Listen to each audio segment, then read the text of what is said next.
招牌的客家菜包，按照往常一般的节奏感快包出手。这一天，江阳梅梅的注意力却一直被搅拌机里的粉团打断。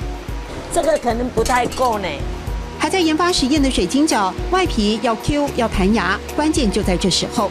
一下子弄太多，等一下太软了，不能包。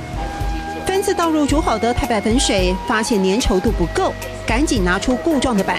真要耐得住性子，比例拿捏，老手偶尔也会被温湿度变化考倒。江阳梅梅因此一直紧盯着变化。我这只有这样，我没有什么特别，一步一步来，慢慢调整，一步一步来，慢慢调整。嘿这是海陆腔，事先我们说一步一步的来，慢慢的调整。嘿，其实，在做工中多注意细节，也并不是人人愿意做的事。水晶饺的内馅除了猪后腿肉、香菇和香葱，还多加了萝卜干，客家风味大不同。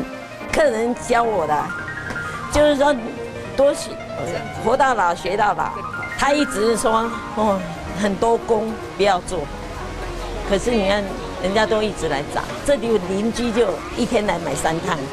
老板娘知道了，客人来来去去，北埔老街上小小的店面，江阳梅梅心里却一直有追求进步大大的远景。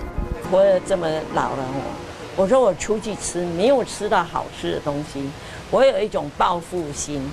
我非常希望你们做善事，我们不要说只是为了赚钱。话锋一转，老人家突然开始推荐起别人家的特产，就是这样的醇厚个性，同班小吃里尝得到实在诚恳的用心。70岁的客家阿婆依旧有开发商品的精神，她希望在一个个包子里投注、专注、用心，留住她想传承的客家好味道。一步一步的来，慢慢的调整；一步一步的来，慢慢的调整。